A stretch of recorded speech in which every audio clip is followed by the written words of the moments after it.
Hello and welcome to our graduate school planning seminar. I hope everybody is doing well. My name is Adria Villarreal and I'm a career counselor with the Vick Center. I'll be talking about graduate school planning today. I imagine some of you are already decided and wanting to go to graduate school, while others of you might be trying to figure out, is this a good option for you? So my hope is that in today's crash course, we can get you thinking about why you want to attend, if you need to attend, some important logistics, and also get you started thinking about writing those personal statements. I know those can sometimes be pretty stressful. So in addition to this video, the Vick Center has some handouts with resources and links that'll be very helpful. You're also welcome to schedule an appointment with a career counselor to come talk about your unique situation and kind of the graduate school planning process. So be sure and utilize all the resources available to you. I'm going to go ahead and share my screen and we'll get started. So our general outline today is, as I mentioned, we're going to kind of get you thinking about what are your unique reasons for wanting to go. Also thinking about when is the best time to go. Is it better to go right after a bachelor's degree, or would working a little bit and then returning to grad school be a better idea? Also want to get you thinking about how do you go about choosing a program? It can be somewhat daunting. I know when I was researching my program, I have a PhD in counseling psychology, and when I was choosing my program, I know it's been a while ago, but it was pretty daunting, just trying to figure out all the different programs that were available and then the differences between them. So the other things I want to help you think about are how you're going to fund your education, what options should you be looking at. We'll take a look at the application process. Those can be pretty lengthy with several different requirements. And then towards the end of the presentation, we'll be talking about some tips for writing an effective personal statement or a personal essay. All right, so when we think about some of the reasons to go, sometimes we hear things like, gosh, I love academia and I'm not ready to leave. And okay, that's great. It's good to love academia. It's good to love your studies. But it's really important to know that it can be very intense, and you might be really loving school right now, but are you ready to do another 3, 5, 7 years? It's important that you do the research, talk to professors, talk with other graduate students, and figure out, is this really, do I have a realistic understanding of what graduate school is?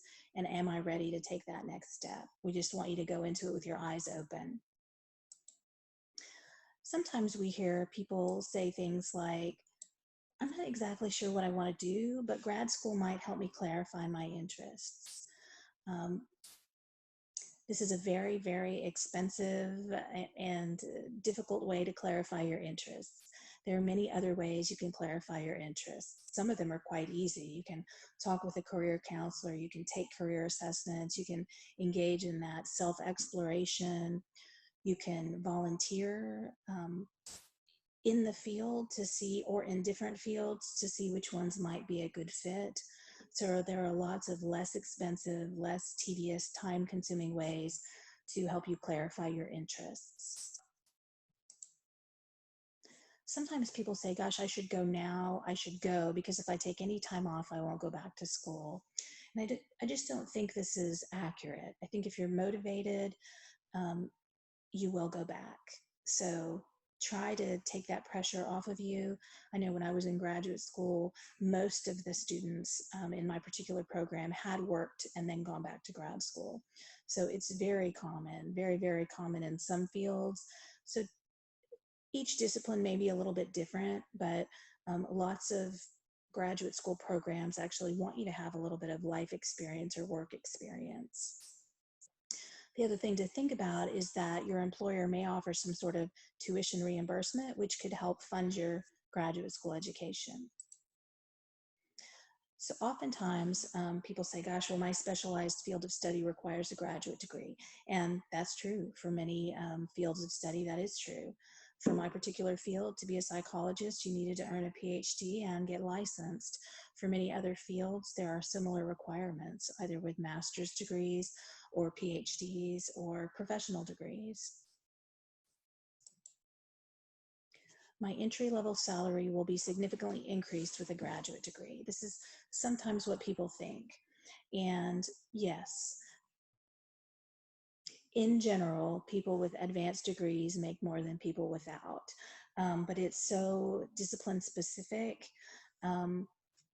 So some of the data I've seen recently says that you can expect a 25% boost in income with an advanced degree. And that varies widely depending on the degree. For example, those in business with an MBA can oftentimes experience a 60 to 150% increase in salary, whereas those with more of a human service type graduate degree often see something in the range of 10 to 15%.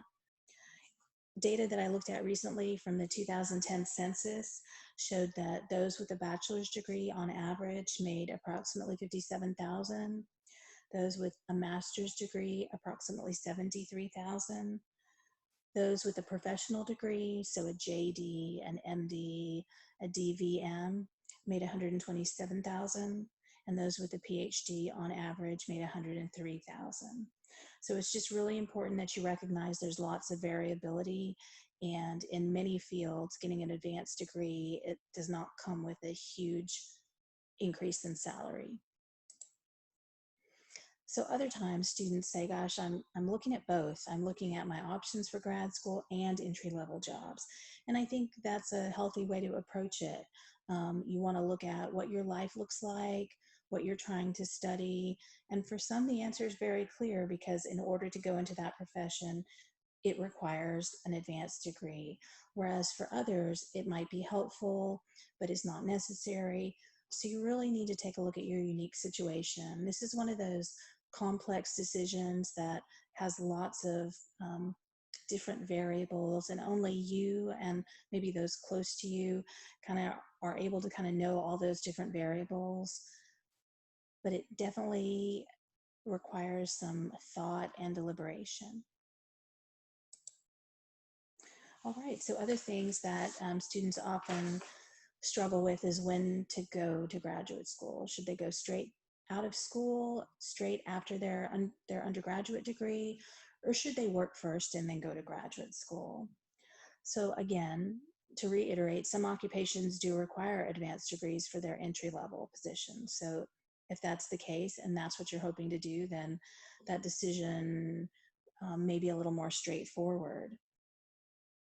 Others who have a little more flexibility where that's not the case, sometimes going to graduate school early on can have you finishing early on, and then you can spend more time in your career and working in the field. Sometimes, you know, your study skills are really sharp and you're really just in that zone. You have lots of momentum. Important to kind of recognize, do you think you can keep that up? Will you burn out? If not, if you really think you're ready, then that's some good information. In other fields, perhaps those that are very academic oriented and research oriented, you know, you're really current with the research, and that could be a really big part of your decision. Might get a little bit harder to get back into the research after you've left it. So oftentimes when you go to grad school, you can defer some of your student loans. So that's an important practical piece of information. And perhaps in your life right now, if you're straight out of undergrad, you may have fewer obligations, maybe fewer expenses, maybe don't have other responsibilities in terms of caregiving. So for other people, you know, it's really important to think about, maybe you want to work first and then graduate school after. So some of the benefits of going this route are that you can gain clarity on those career goals. You bring in a broader worldview, and quite honestly, you might approach school with a little more mature mindset. You might have a little more mature outlook on life, and that might help you be an excellent student and also balance and manage the demands better. You might have the opportunity to earn and save some money. You might be more competitive because you know what you want, so you're able to express that. Again, possible tuition remission, your employer might pay for some of your graduate school. And if you have a lower GPA, you might not be as competitive going straight after an undergrad. It might really help your application process and prospects in order, if you get some experience, some work experience under your belt. Other programs actually require, like some MBA programs, require that you have some work experience. So these are all the things I want you to think about as you're kind of contemplating this decision. And then we get to all the initials. Sometimes it can be daunting to figure out what all of these are. Important to think about, there are different types of programs. Academic programs such as Master of Arts, Master of Science, and a PhD or Doctor of Philosophy. These are often more research oriented, often programs that are preparing students to go into academia, to be professors, or to go into research in higher ed or academia. Professional degrees like the Master's in Social Work or the MBA, Master's in Business Administration, Master's in Public Health, the MD, the JD, and the PsyD, which is a Doctor of Psychology, are more oriented towards training professionals. So programs are run differently. Academic programs are going to be more focused on research and becoming a professor. The way they're funded is also very different, especially at research-heavy institutions. Those campuses often have much more funding for students, for graduate students, in the way of tuition, remission, and things. You may not have to pay as much to go there, whereas some of the professional programs offer limited funding, if any at all, and they can be very expensive in terms of tuition.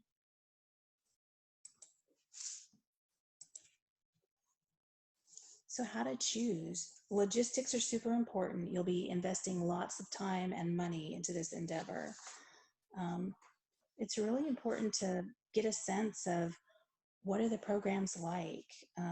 Try to talk to as many people as you can in the different departments that you're looking at. Do the program and the people feel welcoming?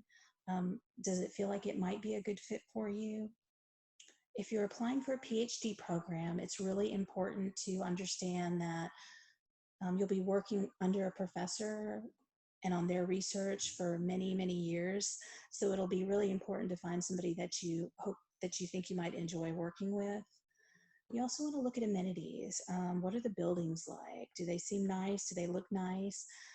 What about the one where your future department might be in? Does it look like it is well maintained? That can give you an idea how much funding the program has. You also want to ask about the size of the class and if you'll be in a cohort. Sometimes students are surprised to find that for some graduate programs, they take a very small number of students. I know when I got into graduate school, there were 6 of us in a cohort. So you'll want to look at things like financial aid, research, location. Does it matter to you if it's snowy Chicago? Do you want to go somewhere where the weather is different? Do you have family or friends in certain areas? What about the cost of living there? Size of classes are important. The resources and facilities like we were talking about. How important to you is the reputation? You can look at different rankings. The U.S. News and World Report often has ranked graduate programs. If that's something that's important to you, then you'll want to factor that in. What about the campus environment? What does it feel like? What about diversity? Is that important to you? How diverse is the program? What are resources available for diverse students on campus? Think long and hard about what is important to you. Selecting a program is like anything else that is important in life, like what car we buy, what house we buy, where we go to undergraduate, what kind of partner we prefer, those kinds of different things. These are important decisions with lots of complex factors. But if you think about this like buying a car, for example, because there are financial and time factors, it's not something you do every day, right? And there's a heavy price tag. It's really important that you be cautious and judicious about it. You really want to check it out and figure out what is it that you might be getting yourself into. You want to adopt a consumerist approach. That means you are the one looking at these. Are they a good fit for you? You are the consumer in this. Important to use online directories, and in our handouts there will be some resources for those. Peterson's Guide, gradschools.com, these are the bigger ones. You'll also want to look into professional organizations. I know that when I was looking for psychology programs, the idea of looking at the American Psychological Association, that was really important to me. So I could see accredited programs. You'll want to look at accreditation in terms of reputation. Sometimes those things are absolutely important to you, and other times there might be other aspects of the program that are more important to you. So don't be afraid to use those professional organizations as a resource and a link to direct you to quality programs. You can then filter them based on your factors, where you want to live. Is it a master's or a PhD program? Any of those different factors. Is it private or public institution? And again, you want to talk with professors, with students, with maybe grad coordinators. I know when I was looking for a program, I connected with students. And then when I was in the program, I was a grad student, a student rep. And so prospective students would contact me via email, and I would share my experience with them. So I think it's really important to talk with students who are already in the program. And then you want to narrow down some of your programs. And that is really going to be discipline and program specific. Some programs are going to have so many different options in terms of schools, whereas other professions don't have as many. So one thing to think about when you're thinking about how many to apply to is there are fees associated with your application, and those can get pricey. So one of the things we often say, just as we say for undergrad, but I think it's especially important for grad school, is don't rule yourself out of your dream school. Apply to your dream school. Then apply to some where you meet the criteria, definitely all the application criteria. And then others that you are higher than the selection criteria. So ones that you could probably easily get into, those ones where you're kind of right on par with what they're looking for, and then your dream schools, which may be a reach, but I would definitely encourage you to apply to at least one of those. All right, funding your education. This can be kind of a stressful and important factor. So many graduate programs, particularly for PhD programs, will offer stipends. You want to ask about research assistantship, TA, being a TA or a graduate assistant. So these are opportunities for you to work either in research or teaching a class or in some sort of other program area. I know that I had each of these, an RA position, a TA position, and a GA position throughout my graduate school career. So be sure you ask about the opportunities for that. Oftentimes there are opportunities, but they aren't available to everyone. So you'll need to look at, like for all students, for example, maybe they're competitive, whereas other programs may have these opportunities for all of the students they let in. You can also look at grants and scholarships and loans. It's important to know that like an unsubsidized loan will continue to accrue interest while you're in school. If you're working, perhaps your employer has a program for you. In-state tuition is less, and so perhaps it's possible to establish residency where you're wanting to attend school. Private schools might have more funding available. And then you can also get programs to match offers. So if you get in somewhere and they offer you a better financial package, it is okay and encouraged to talk with another program and see if they can match that. So the graduate school programs can be very expensive, especially the professional ones we were talking about, because they're expecting you to make enough to be able to pay it back after you finish. So it's important that you do a cost benefit analysis to see if that's the case, or if you can do what you want to do without graduate school. And sometimes you have to fund your own research, so you'll want to see what those principal investigators, what they can help you with, those faculty members. So just try to take a look at what will be the financial costs of the entire program. And that'll require you perhaps to talk specifically with the financial aid office at these different programs, and ask some pretty detailed questions. I think one of the things I remember when I was researching programs was it felt like a part-time job at least. So be sure you're setting aside enough time to talk about all these different elements. All right, now we're down to the application. I know that this can be a stressful part of the process. Let's say you've decided to go ahead and apply, and it's important that your GPA reflects that you can be successful in graduate school. The exact number of that is going to probably depend on the program you're trying to get in. Typically, it can be more difficult to get into PhD programs, so sometimes students do a master's first. Different disciplines have different sort of expectations about that, but keeping your GPA high is important. Being sure to look on the application materials and see what they might have some numbers like what's their minimum, what's their average. Be sure you take a look at those and understand what they're looking for in students.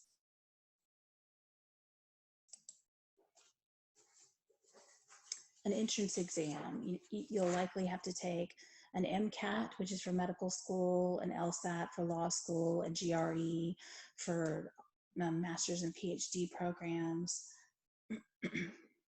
Sanger, FYI, Sanger has a GRE prep class. So sometimes you have to not only take the verbal and quantitative GRE, but also the subject matter GRE. So you'll have the subject test GRE. So you'll have to look at your specific requirements for whichever program. And remember that programs may be different. Even though they're a similar program, they may have different entrance exam requirements. You'll want to prepare a CV or a resume. You can typically look at the faculty members' resumes and CVs online perhaps, and maybe model yours after that. And remember that a lot of the research and education-based programs, they're going to want to see all that you've done. So be sure not to just submit a one-page sort of overview. This is where you can detail all of the things that you've been involved with. Letters of recommendation, these are really important. So you'll want to have hopefully already made some contact and developed some relationships with some professors. It's okay if it's also people who are outside of academia. The most important thing to think about is that the letters need to be the strongest letters that they can be. So when you ask someone if they can write you a letter, be sure that you're asking them if they can write you a strong letter. And if they're not able to, that's okay. You want to find someone who can. When you're asking different professors, be sure and include your resume and personal statement in that email, along with information about what program you're applying to, and give them at least a month, if not more. And so really here, it's the better or stronger your relationship with the faculty member, the better, the more they can speak to you as a whole person. So not only your academics, but also just who you are and your personality as a student. That's ideal. You also want to have be able to demonstrate that you've had some experience, whether it's research or service experience, maybe some of your student organizations. What have you done? What research opportunities have you taken up? And then you'll have your personal statement or statement of purpose.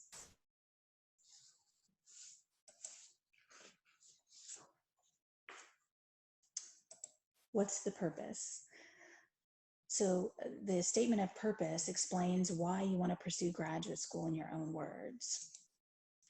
The committee gets to kind of see you in context, to understand who you are outside of the number of your GPA. This is where you get to tell your story, but you're also, as a graduate student, you're demonstrating your writing abilities as well.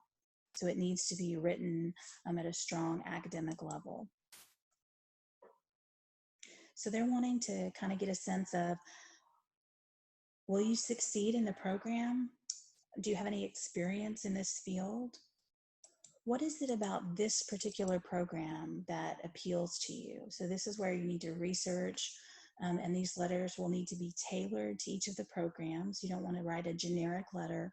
You want to be sure that it's very specific about why that particular program, and then also specific as to why you, what unique skills, abilities, experiences would you bring to this graduate program. They want to know that you've thought about and explored the field. This is an example of a typical essay question.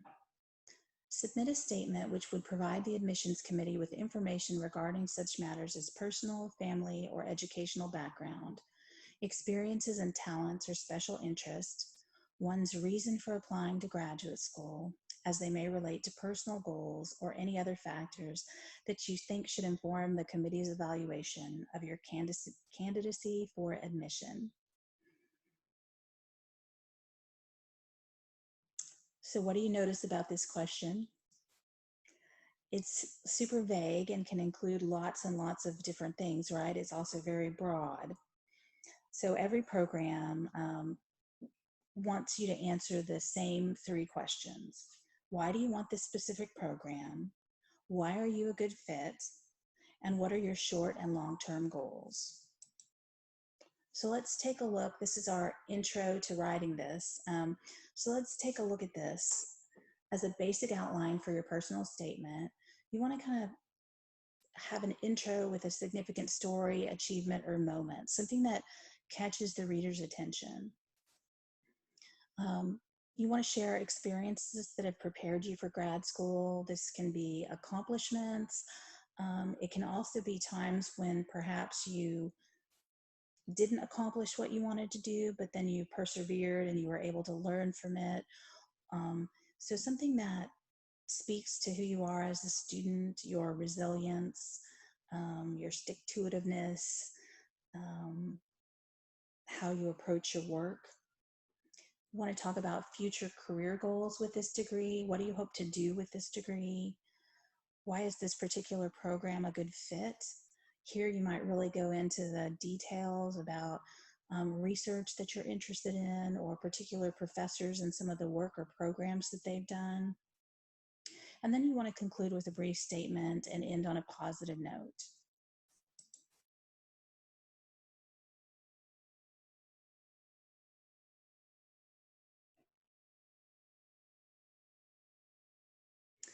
So sometimes students say, gosh, I have nothing to write about. So we encourage students to select a prompt and free write on that topic for 5 minutes. Some of the topics could be thinking about a time you overcame an obstacle. Explain that, tell that story. Or you could write about a person who inspires you. What qualities do they possess? And connect that to yourself. Have there been ways that you've been able to emulate some of those qualities? You can write about a time you acted as a leader, or think about key moments when you realized you wanted to pursue advanced study in your field. What qualities do individuals in your field of study possess? You could write about how you've demonstrated one of those qualities. These are things that can kind of get the ideas flowing. Sometimes we have this exercise where we encourage someone to free write and then have someone they trust read it over and highlight the one thing that was most interesting.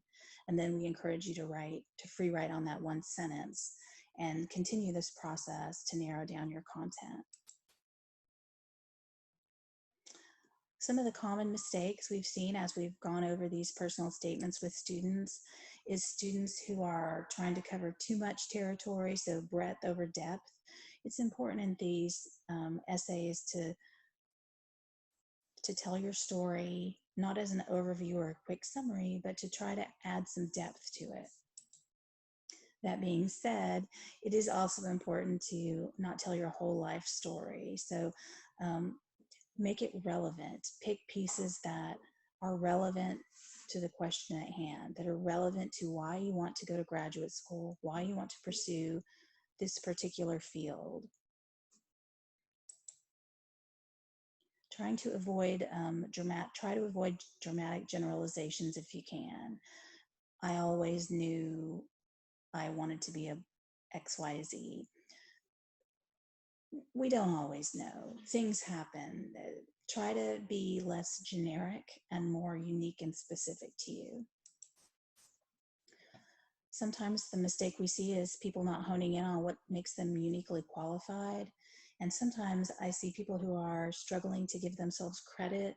They don't realize that what they have accomplished is impressive, and so they're afraid to sound arrogant. This essay is about presenting you in your best light and speaking up, writing about your achievements and accomplishments, that this is important. It is also important to show yourself as somebody who would be a good peer to other graduate students, but it doesn't mean you have to not highlight your skills. Sometimes people don't answer the question. Saying what you think the reader wants to hear, they'll see right through that, so don't even worry about that. Just try to speak genuinely and uniquely and specifically. And you got to proofread. It's really important. Again, this is a sample of your writing. It's really important that you demonstrate not only that you're a strong writer, but you are detailed and that you know the process, the academic process, if you will, that you write and you rewrite and you always proofread. So some of the top tips that we give students are to follow word and character limits. They want to know that you can follow those guidelines. Hook them, and by that we mean to start with something memorable, to tell a story. Don't be generic, but you also want to be concise and relevant. Give yourself some time. This is not something to do at the last minute.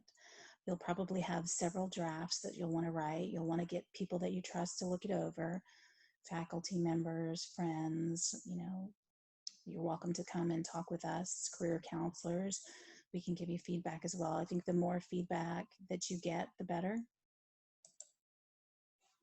Remember that this document is a complement to your resume, so you can touch on things that you've highlighted in your resume. They will be looking at all of these together. Consider your audience. You'll be writing to faculty committees who are on the selection committee. And only you will know when you're done. Nobody can tell you when you're finished. You'll be the judge of that. Seek out as much help as you need. Again, that's a good reason to start early. So as I've mentioned, the resources available to you are on campus. We have career counseling, graduate school planning in our resource library at the Vick Center, also the University Writing Center. There's a pre-law advisor in the School of Liberal Arts, and the Health Professions Office for those who are interested in those professional degrees. Thank you very much. Best of luck to you, and let us know how we can help.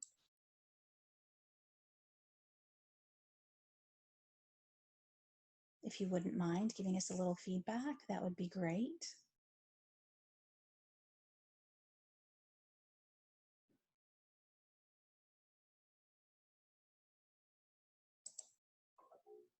Thank you so much. Good luck.